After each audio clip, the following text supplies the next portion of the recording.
Okay. So the first question that we have is, so how long have you been a caregiver and for who are you a caregiver for? I have been a caregiver for 4 years, and I was a caregiver for my grandmother, but she has since passed, and I am now one for my mom. Okay. Sorry to hear that. Where does your mom live? Or is she living with you or?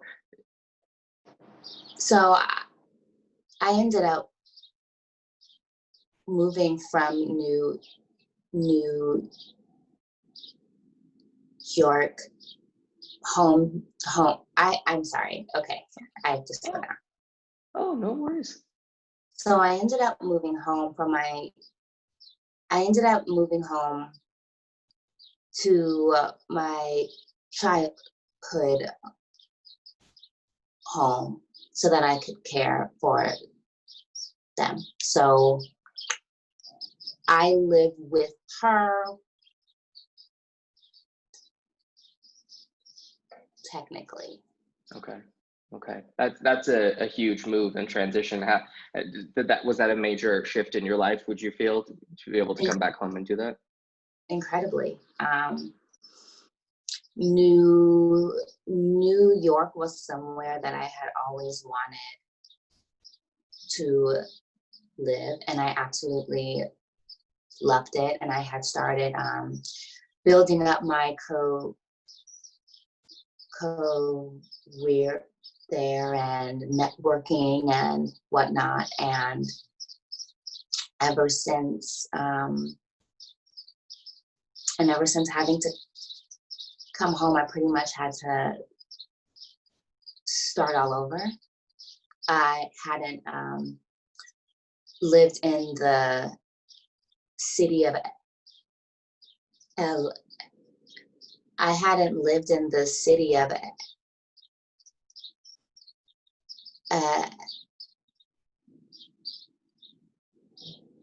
LA since I was 17. So like Wow. it was about 14 years almost. And so having to move back and learn the city all over again and make friends all over again and find work all over again and all that sort of stuff, it was really hard. Well, that's a really interesting point to bring up because a lot of the information that we see around the caregiver burden, they do mention financial as well as mental and physical, but the displacement side is a lot as well. Integrating into a new social community, setting yourself up in a new career, especially if you haven't been there in a while. Can imagine. Yeah. Okay. Another question I have here is, are you the sole caregiver for your mom right now? Do you have siblings that are helping you or what is the care responsibility split for you? I am an only child, so Okay. yeah, I am Okay. the sole and primary. Okay. Okay.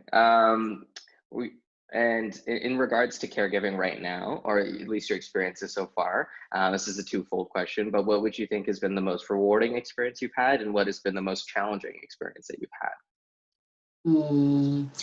I think the most rewarding experience is that knowing that once this is all over, I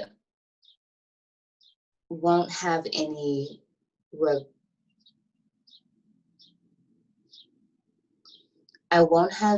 regrets as it pertains to her. Mm. The most challenging part is starting my life over. I had a really hard time like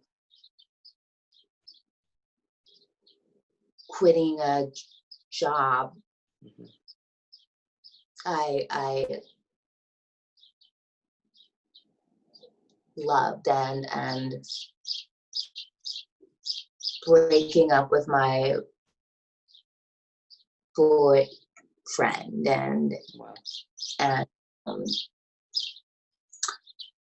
I think more of the complications that I experienced that make it hard now also is that she's declining more steadily. And so there's always something new that I have to figure out. It's made me really good at being able to adapt, but it can be a headache sometimes. Okay. Okay. No, thank you for sharing. Do you feel as though, as your mother is going through this progression, and you're figuring out and you're experiencing these new symptoms together as a family, are you doing these alone? Do you have support from a physician or a healthcare group? What is that interplay like for you? Right. So prior to quarantine, my mom went to an adult day center for about 5 hours a day. Okay. And, you know, since quarantine, it's pretty much been me doing 24/7 care. And so I don't necessarily have help right now. We don't have people who are, you know, coming here to help. Her center, they do drop off meals, which is helpful. They'll also drop off toilet paper or body soap. And so having things like that has helped. Okay. Okay, fantastic. And then when you are looking for support or tools to help you in your caregiving experience, is there any particular places that you turn? Are there things that you like to use right now? So tools.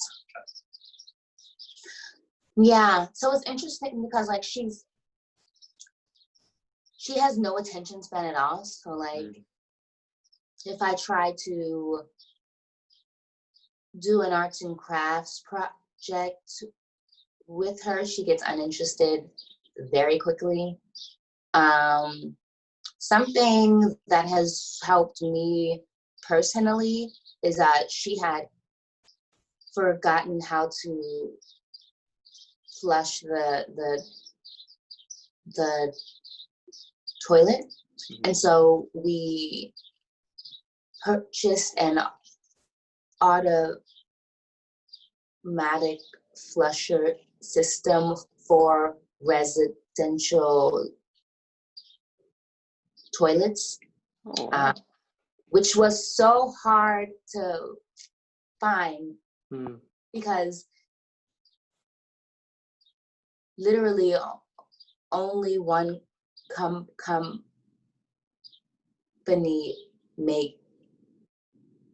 makes them, but it's been a lifesaver, like super duper. Okay, wow. No, that's very innovative. Yeah. Okay. A question relating to your mother, but how do you think or gauge how she's feeling most of the days? Usually when I put on music, I can tell. Oh, wow. So if I know she's having a good day, she'll like hop up and start dancing. And usually I can tell when we'll have a more lax day or she's not comprehending, when she just really, when it seems like she can't even hear the music, and so Okay. she'll give no response at all. And Okay. yeah.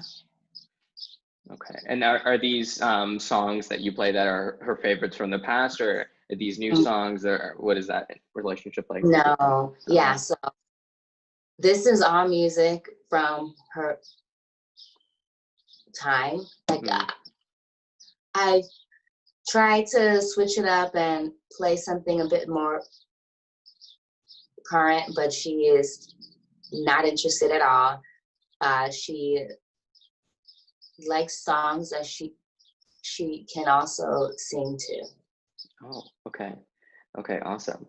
Um, Now, do you, while you guys are living at home, what is the relationship like with nature? Do you guys like to go outside or to do things outside of the home, or does she feel more safe at home? What is your relationship with that?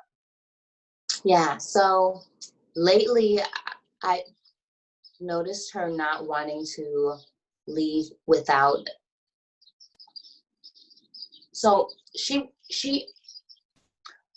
for the first few years she would walk the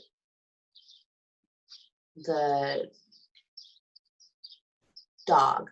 Mhm. Lately I've noticed her not wanting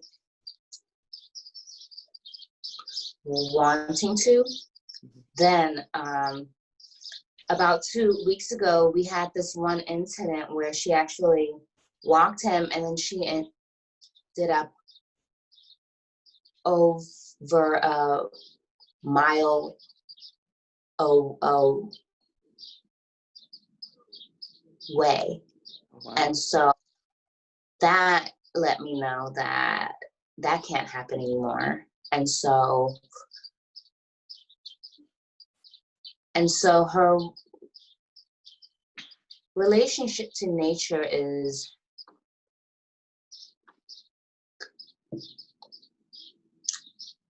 fine. Like Mhm, mhm, walk the we walk the dog together, mhm.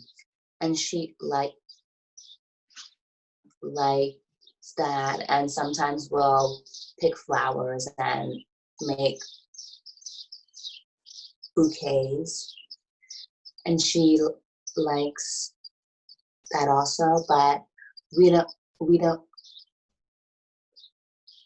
get too much environmental stimulation. Okay. Okay. And then, so moving forward with you and your mother and her experience right now, where do you see care? Where would you like care to remain moving forward? Would you like best case scenario is to her and for you and her to be living together, her to continue at the day treatment facility when it opens back up, or perhaps moving into a facility on her own, or what's best case scenario for you? For me, wow. She likes she likes going to the center, so I wouldn't want to take that from her. And I know that she wouldn't necessarily be very, very comfortable a um, at a home, Mhm. because right now I'm not married, and I don't have a slew of other responsibilities outside of her. I Mhm. would like to keep her home. I also think that she would be more comfortable that way also. However, I would love the finances to hire someone who's here, Mhm. who can, help me, or even help her like bathe and use the restroom, and just different tasks. Yeah, I think that, I mean, that's a great point to bring up, and it sort of raises what it is that we were trying to do here at the company. At least for us, we want to be able to support caregivers to be able to do as much as they can in their day to day. So, and we can talk about your mother's experience with technology earlier compared to now. But for us, what we would like to do is to use our application to be able to provide caregivers some updates throughout the day, whether their loved one, so in this case, your mother has taken her medications, has had her meals, and depending on their tech ability, either the individual would be inputting that information directly into our application, then you would be aware wherever you are, or if perhaps you have somebody providing care for her at home, they would provide the information in the application, and you would be able to have an understanding wherever you are, just in order to give you, I would say, some time back, I think is something that we are thinking, especially depending on if you need to go to work, for example, or grocery shopping, even anything outside of the home, just to be able to provide some more transparency. Sort of the idea that we have behind this, because a lot of the things that you mentioned as well is aging in place is something that we would love to be able to foster. Because there's a huge financial burden, first of all, going to homes and providing that 24/7 care for your loved one. And it's not as personal, and that immediate connection isn't there. But then the burden of caregiving as somebody progresses is so hard. Yeah, yeah. So in terms of, I would say, caregiver support, and over the next few years of your life, how would you feel supported? What are things that tech companies like I could do, or other companies in this space could do, to make you feel that you have the support of all of the resources that are available? Huh. Good question. I guess I would probably need a little bit more time to For sure. think about that, but I know that my home is, fairly secured, but I know that some sort of like tracking system would help a lot of people. I know that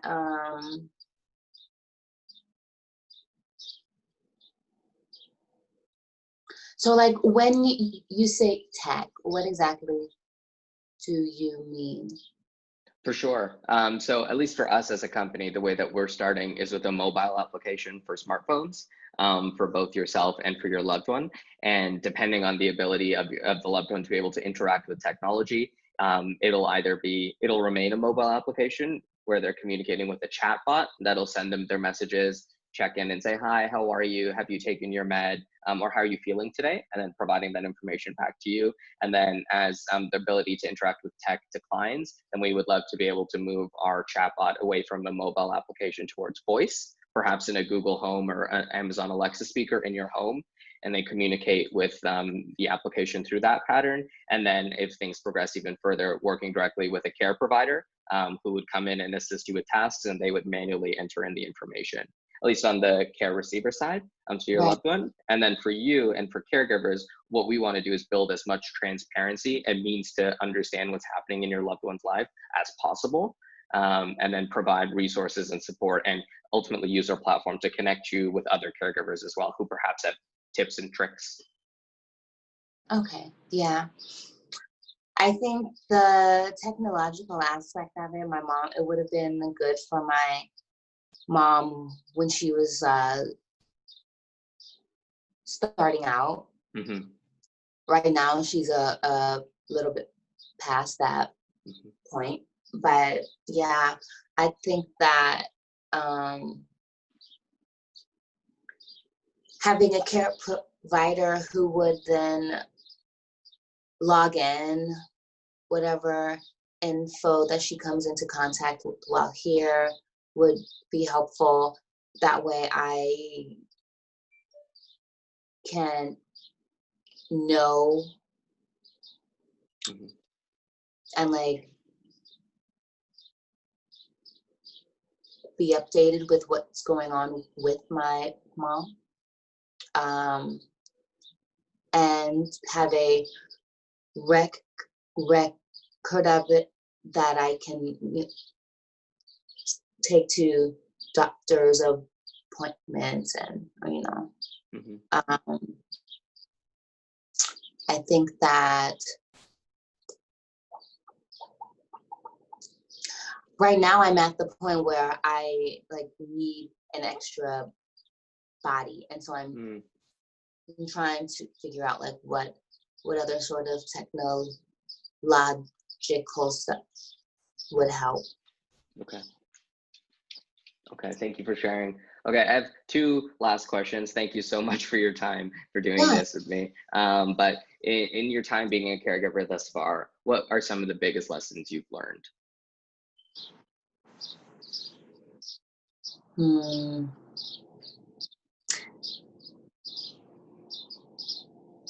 How to adapt.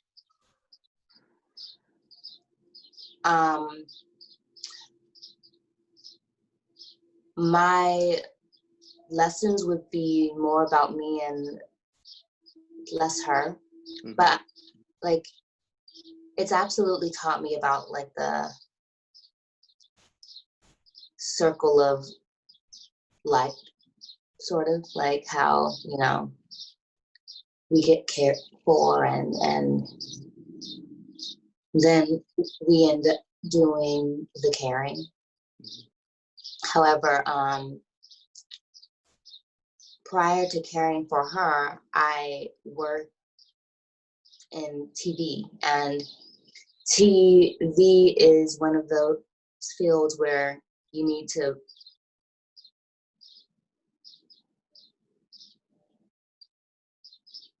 be there. And because I could no longer be there, I ended up pivoting my career choice, and I've started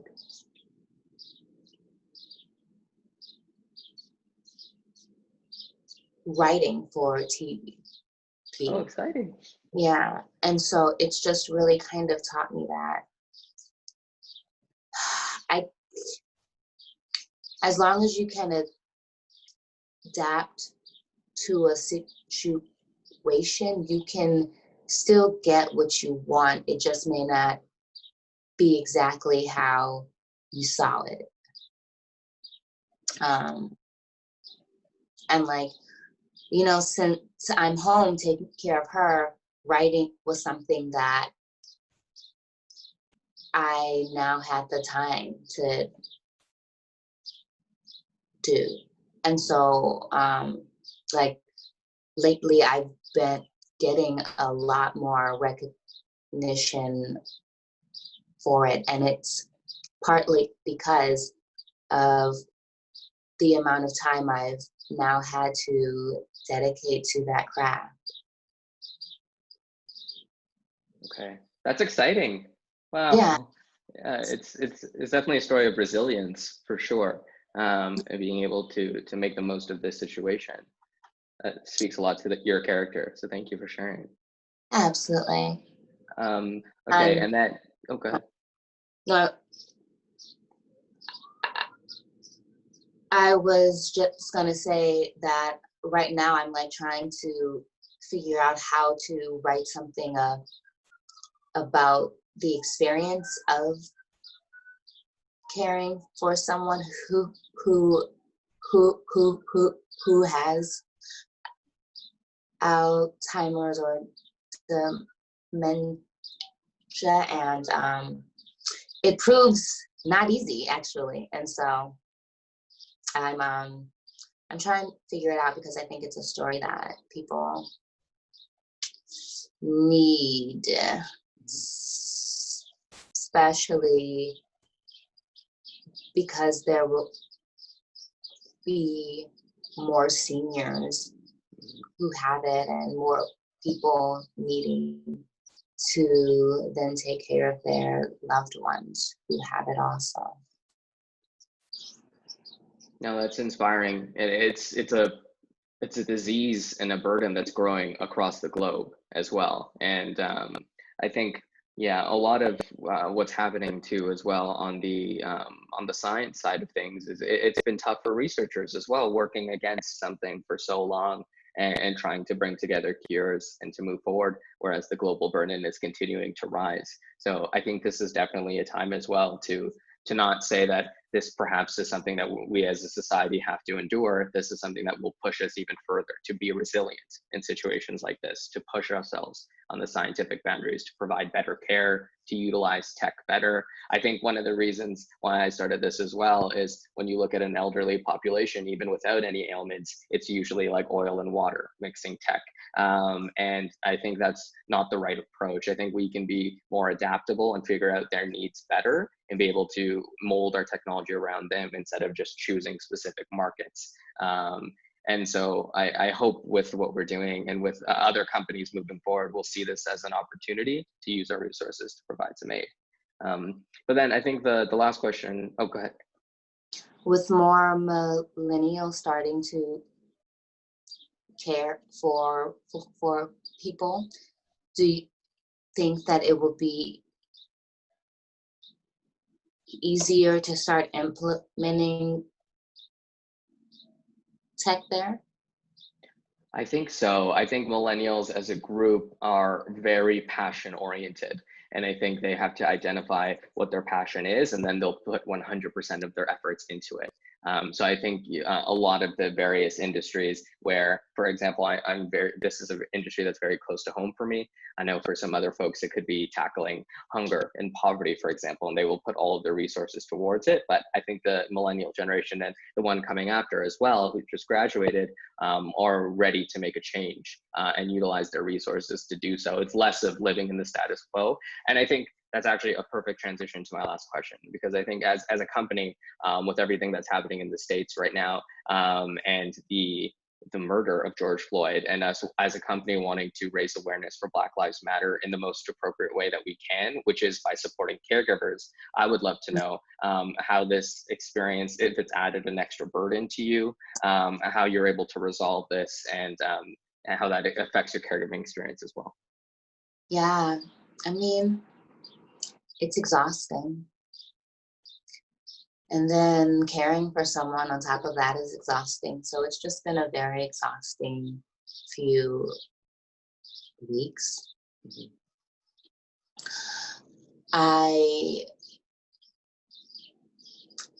I see the nation handling it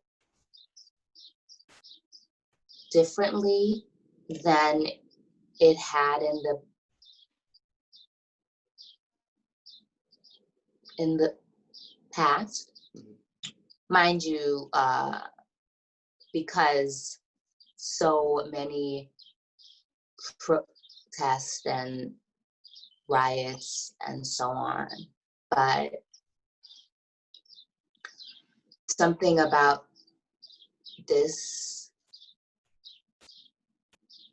something about this time feels like it can and will influence change. And that's exciting. But of course, my mom has no clue. And so, like, Mhm. caring for her is also a moment of me, stepping outside of that and not having to, Mhm. think about it. And so caring for her has actually been a sort of reprieve from the news cycle and posts on Twitter and so on. And so, like it's exhausting, but it's Mhm. also very much so a